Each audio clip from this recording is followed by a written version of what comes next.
Monday, May 13th, 2024. Roll call. Junior Carter. Here. Jamie Simon. Here. Greg Britt here. Al Fronebar. Here. Randy Crow. We got a quorum. Approval of the minutes of the last meeting. All in favor, aye. Aye. Opposed, nay. Motion carries. Do we have any old business we need to discuss tonight? You skipped number 3. Okay. Public business, excuse me. Each person is limited to 2 minutes to present their issue. Forgot that announcement, sorry about that. Did you get that out? Yeah. Okay. All right, thank you, Steve. No old business, we'll move on to new business. Discussion regarding signage, signs and billboards. You want to take that over? Not really. Greg and I share the same sentiment. You know, it's funny, our regulations in total are about 45 pages long, and the sign regs that he shared with us from Lexington are 15 pages, so, you know, when you increase your ordinance, you know, by, you know, factor, you know, 30% or so, just to cover signs, it can get real sticky. But we do have some issues. I'm a big fan of less is more. I think the thing to keep in mind is we do have to allow for signs. We can govern the size and the placement and the location of signs. After that, we get into some real gray area with the Supreme Court and signs being content neutral. But signs do serve a purpose.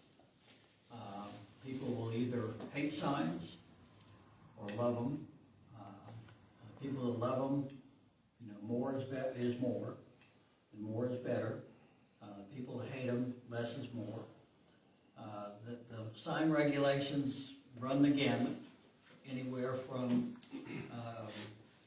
you know, like Town or Collierville, where they only allow for ground signs, not internally lit. They can only be, you know, so big in size. And 2 other communities that allow for pole signs that can be, you know, 25, 30 feet up in the air, larger than life, internally lit. It runs the whole gamut. And I think the thing to start off with is to voice any concerns that people have had or issues with business owners coming before, you know, City Hall or representatives to find out, you know, how we can address this, or complaints, and then start there in terms of, you know, what does Parker's Crossroads want to do and address signage. And I think it's important to keep in mind that we've got basically 3 different zones, if you want to just classify them that way. You've got the interstate, which obviously is for billboards. You've got state highway, state route 22, and then you've got all other areas. But those are the most affected areas, you know, for the city in terms of where people are probably going to place their signs, with the exception of either in front of their house or on their business. So, and it's really up to the community to decide, you know, what, you know, it will tolerate and what it will not tolerate when it comes to signage. So,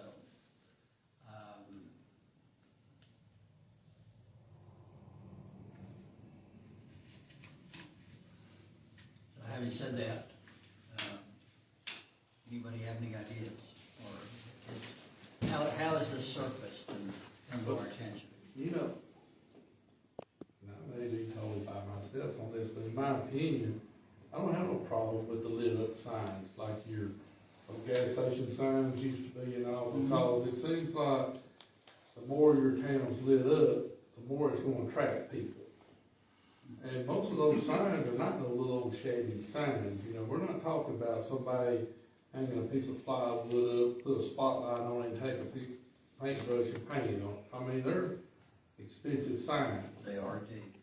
And we're not like a little retirement community, where every building's gotta look the same, and the signs have got, you know, we are really a city that lives off of retail. And really to help our city, I really think, you know, the neon signs, like we already got some of the places have got, maybe it's gonna affect the appearance of your town. It's gonna be hard to make everybody go with the same kind of sign unless we wanna spend the money and go and let's put dogwoods down the side of the road and all that. You know, we're not Pigeon Forge. We're actually just a town like less than everybody else. Big billboards, I'm not sure about that, but I'm sure the state governs a lot on how billboards, where they can go out on the highway. I know you can put them on the highway, I've seen some up in Lexington.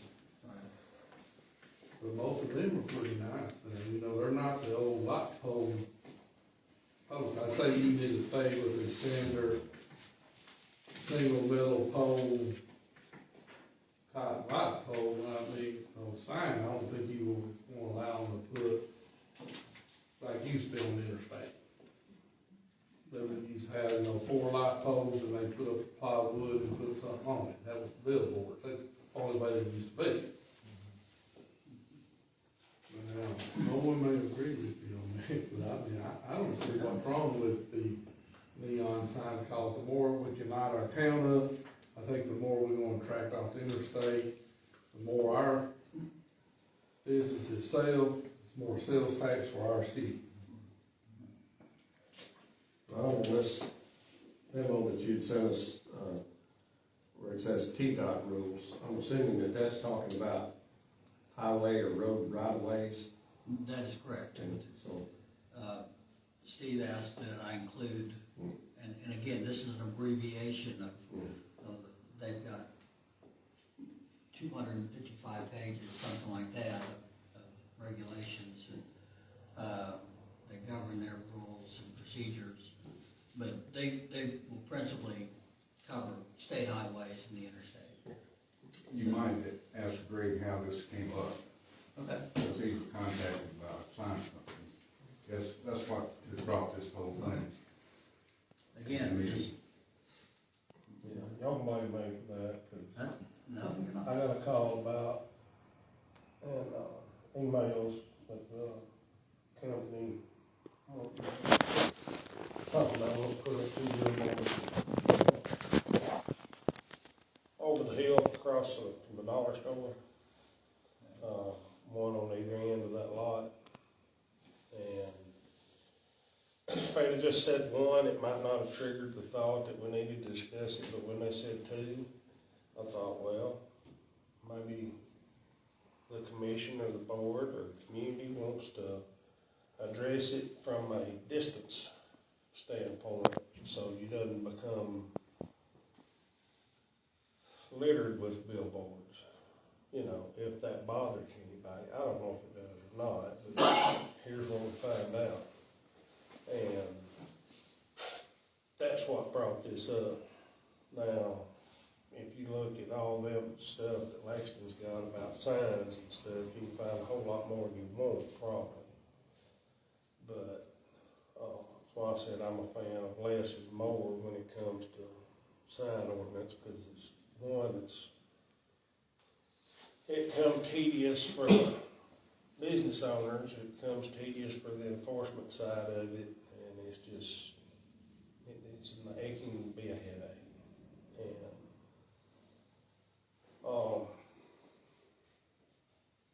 And I mean, they go all the way from size of political signs and where they can be located up to the telling you how the distance between billboards, Right. how big your business sign can be. If you're in a strip mall, you gotta group your signs on one thing.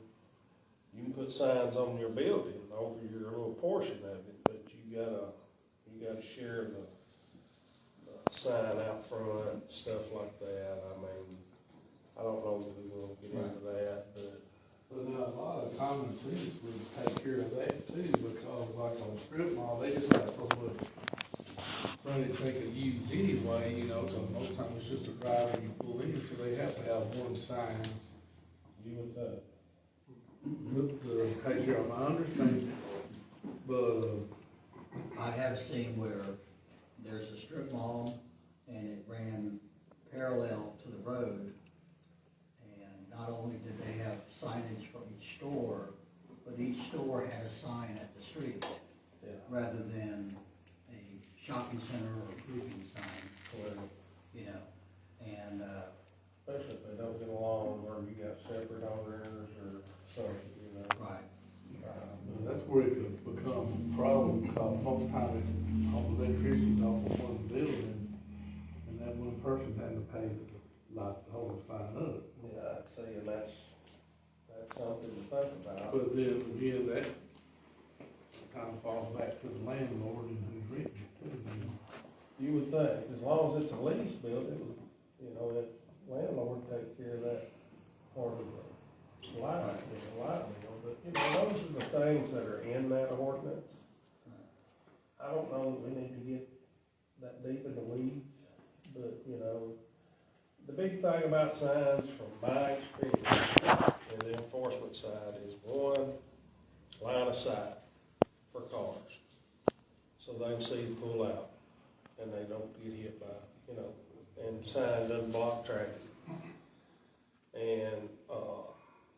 And then maybe the distance of the billboards, you know, that way they don't get, you know, if that bothers you. Now, I don't know if that bothers you. And other than that, that's the big thing on that for me, is just location, especially when you get on a corner lot, when you're gonna try to pull out into traffic or whatever. You can get, people will put a sign up not thinking about blocking traffic, because they might drive a pickup, you know, big four-wheel drive pickup, and they can see right over that sign. But you take somebody in a Toyota Corolla, they can't. So that's where all that stuff comes into play. And that's rooted in health and safety, and that's where we ought to focus our concern, you know, on all of our regulations. You know, there are definitely, you know, safety issues, and that sight triangle is very important to maintain at all intersections. That's got nothing to do with the billboard, but, you know, No. but if we're gonna get into the other signage, the business type sign and stuff, that's the important thing to me. Yeah. You got one limited factor here about,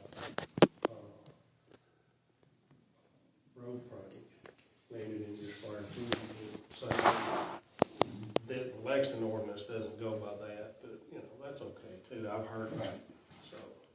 Yeah, sometimes it's just a minimum or it's a maximum square footage, like 32 square feet for on-premise business identification sign. Right. And some communities will say, well, we'll give you 1 square foot of each linear foot of road frontage that you have.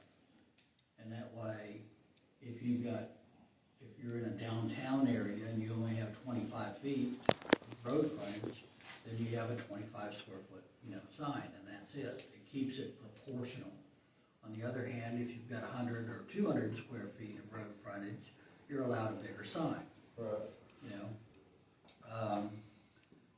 the other thing is, you know, with billboards, the distancing is somewhat self-regulated. I mean, they don't want billboards on top of each other because then you can't see. You know, the only one you can see is the one in front. You can't see the one behind it, and nobody's going to do that.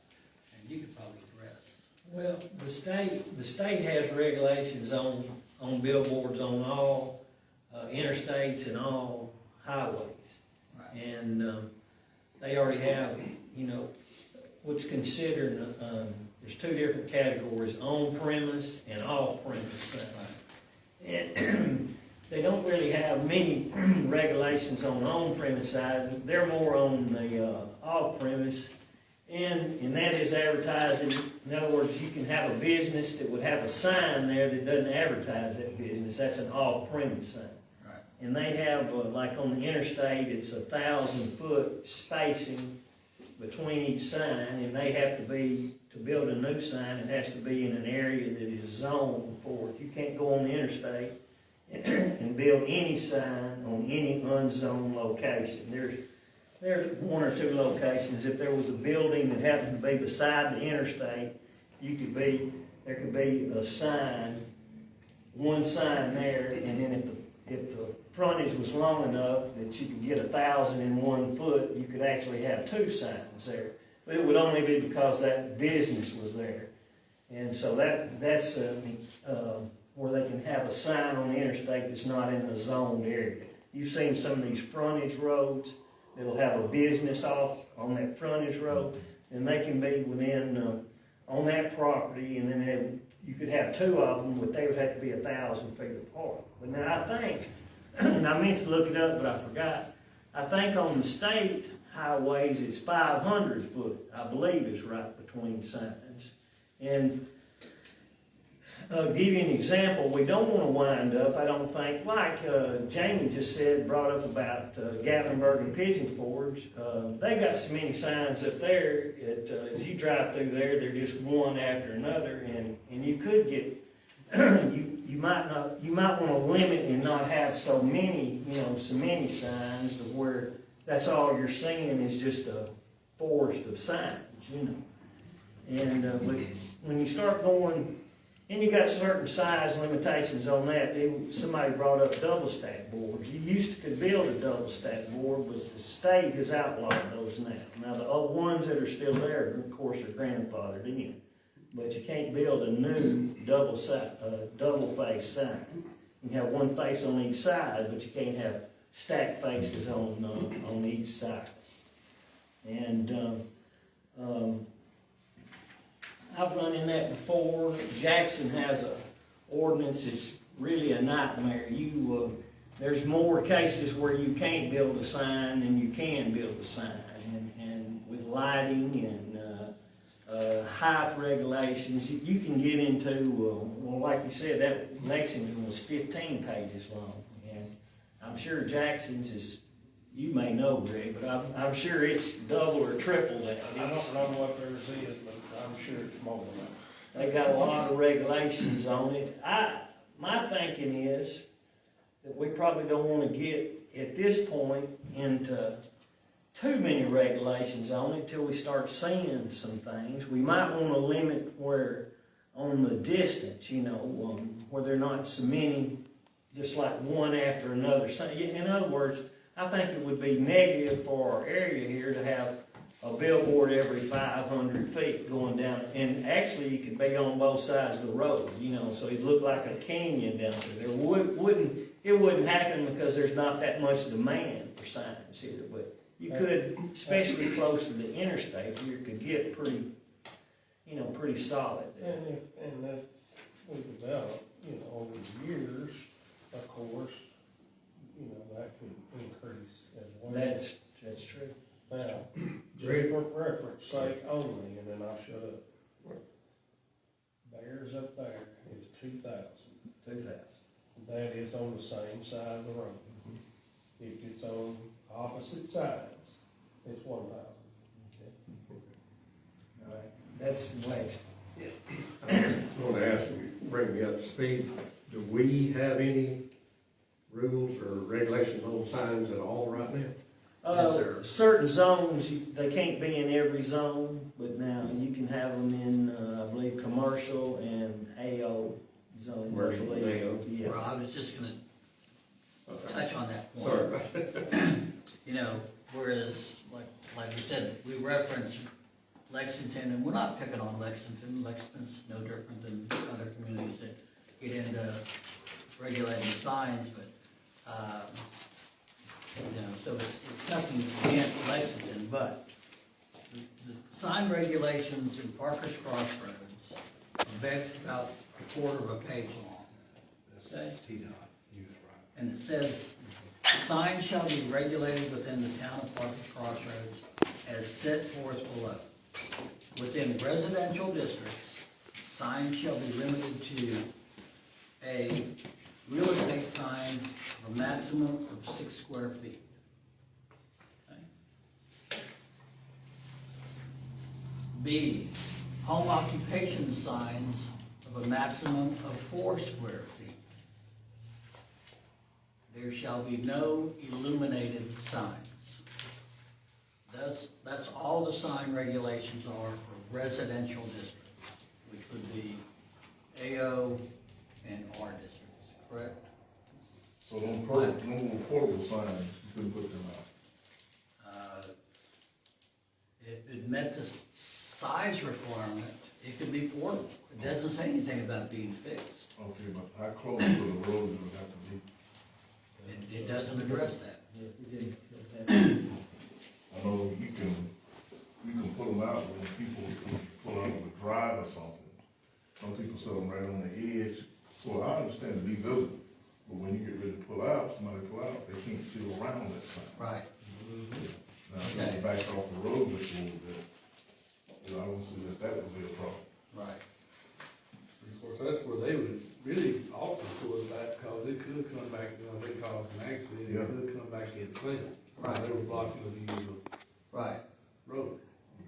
And again, it's been my experience with zoning that even if if you comply with the zoning, if you comply with all local regulations, still does not excuse the liability of that compliance if you're found to be at fault.